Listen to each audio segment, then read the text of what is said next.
Hey there, Leo Sun and Rising. Welcome to your June 2024 Astro Update. It's Raina here.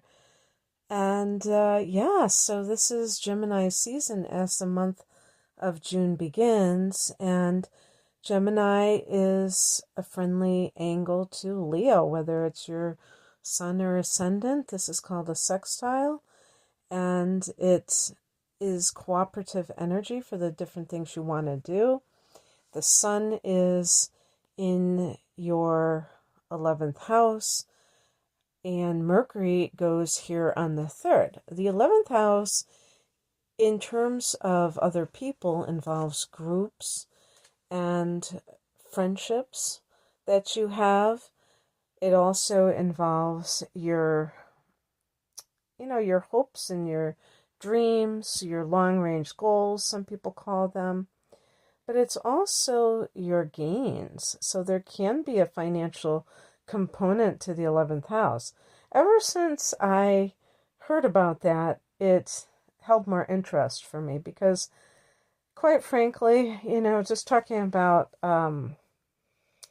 especially just like groups is kind of boring, right? So anyway, so you have Sun and then Mercury going there on the 3rd, and Mercury may make you more social.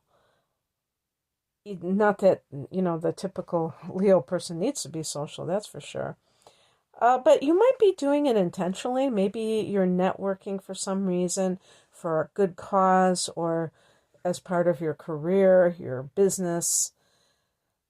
On the 6-6 portal, we have a new moon at 16 degrees of Gemini. So that is probably going to be very good for manifestation for all of us.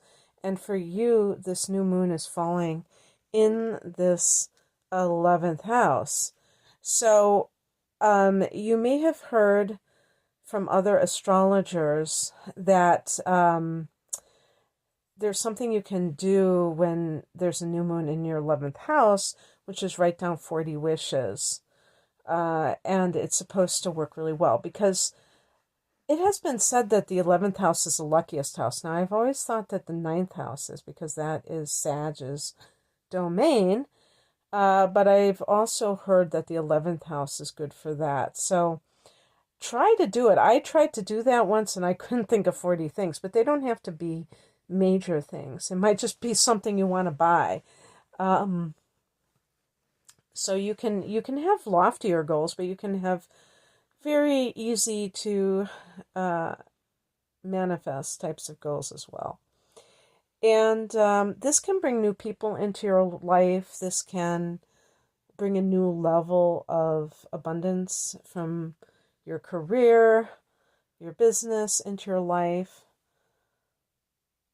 Maybe you meet some, special people that I think this is going to feature in because we're going to have, you already have Jupiter in this 11th house now because Jupiter went into Gemini in late May.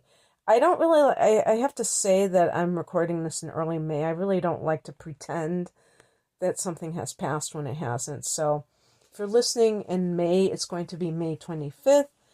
And so this is going to be an important area for you because you may find that the connections that you make have a lucky effect on you, that they expand your life in some way.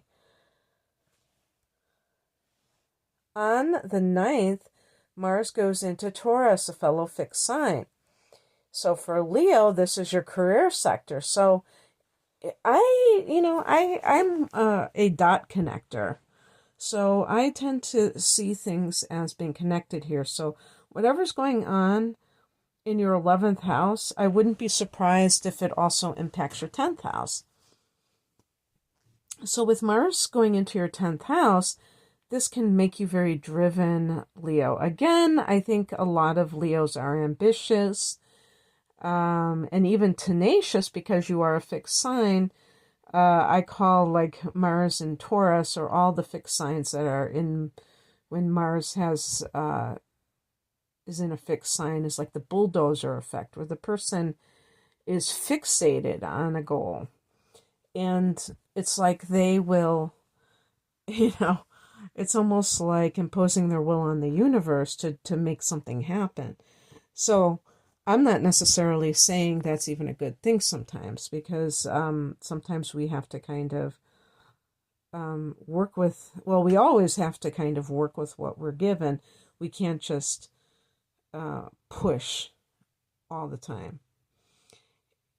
It can also lead to some kind of conflict with an authority figure. The 10th house is, are those people that are in positions of authority. And it can be the father, the 10th house. So clashing with, for instance, a boss can happen because maybe you really are so driven that you want to do things a certain way. And if you're being thwarted, you might feel like you have to push back. Well, keep what I'm saying in mind, that this is going through your house, so you're not overly aggressive.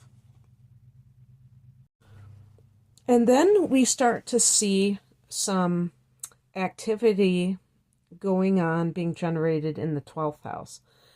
Venus and Mercury enter into Cancer on the same day, on the 17th of June, and then 3 days later, the summer solstice, we'll just say the solstice, where the sun goes into Cancer, happens on the 20th. The 12th house is a house of solitude.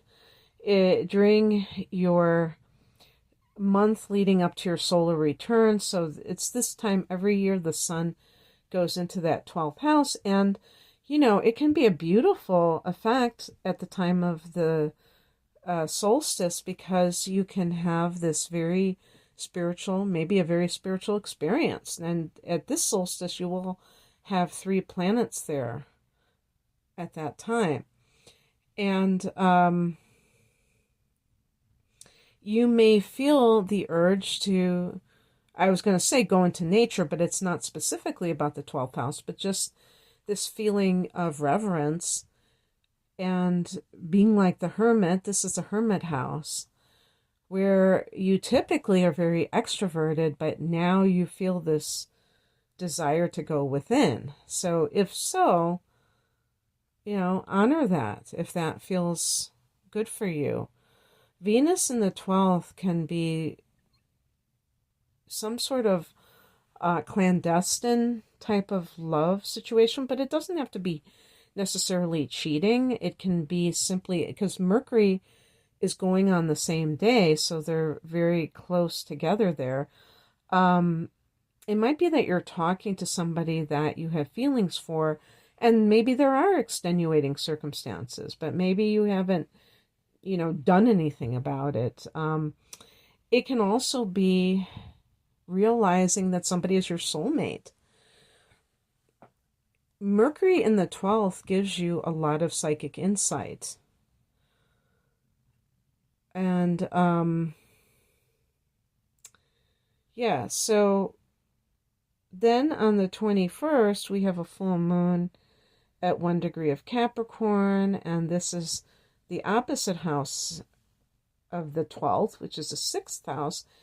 And it couldn't be more different, because it is very much about your day-to-day life. It's a mundane area because it's an earth house. Virgo rules it in astrology, and so it does deal with worldly things. But we need that. We can't just be floating in the ether or astral projecting. We have to tend to our daily affairs, and that's what the 6th house is all about. Physical health is the 6th. So with this full moon here, you may be,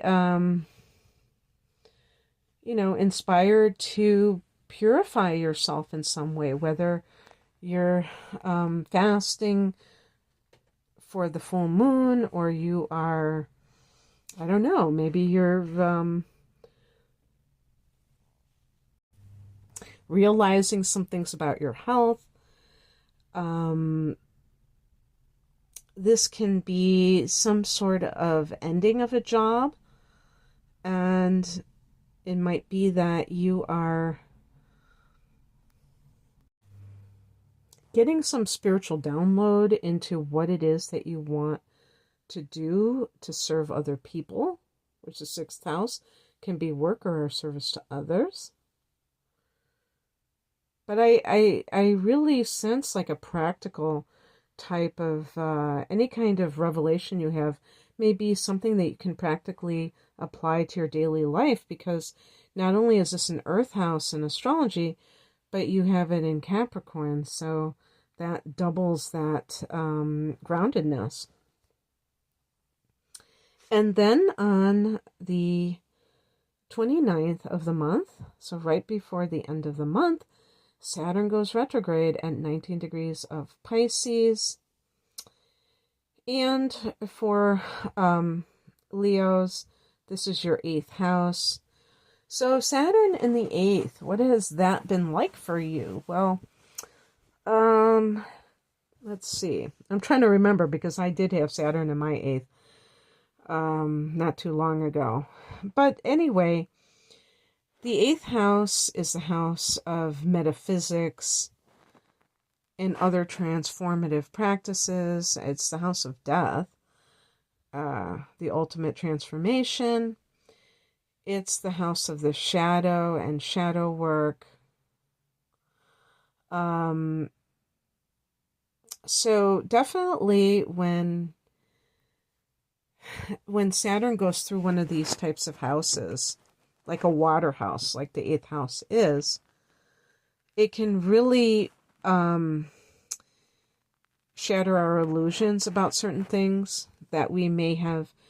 For instance, when we look to other people, whether it's parents or other individuals who we feel did us wrong or thwarted us in some way.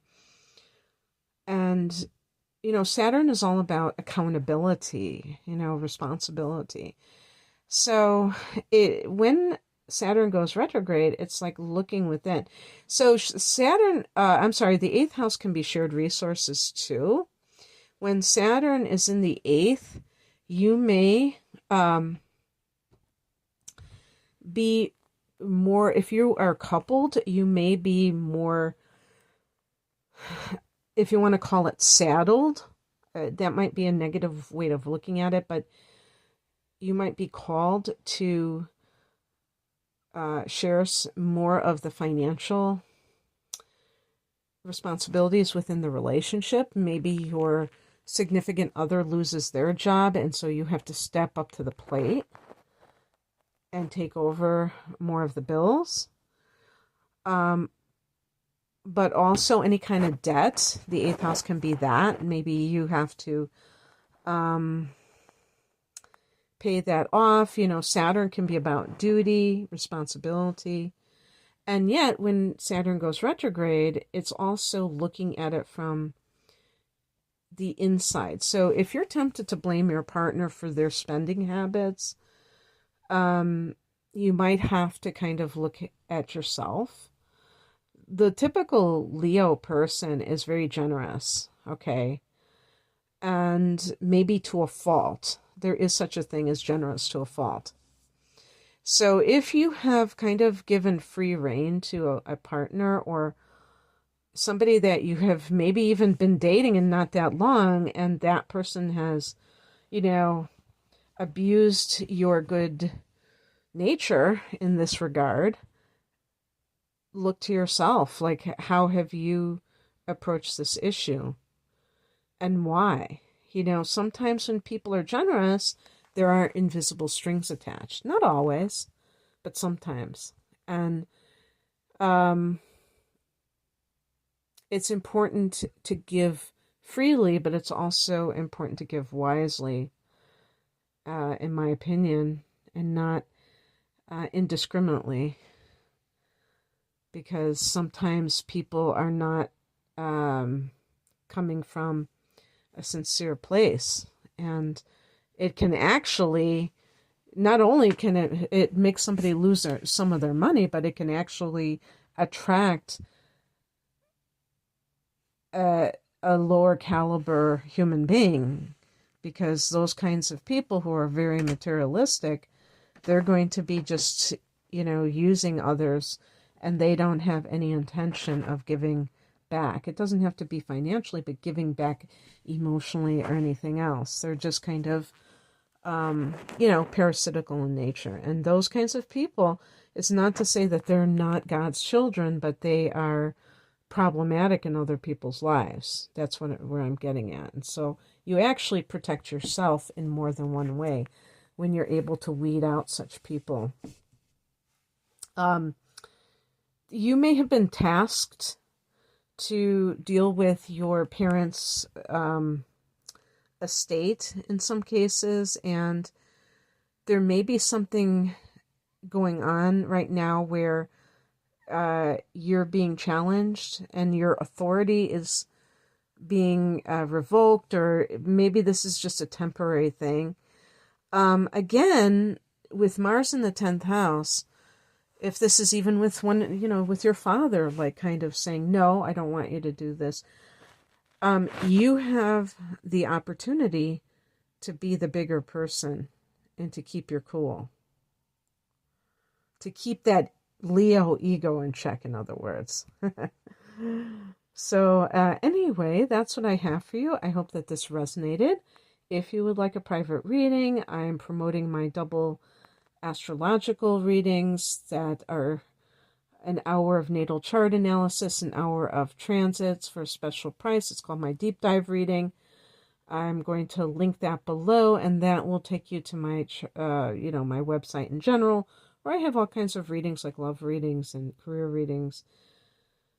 Thank you for listening. Have a great month. Bye.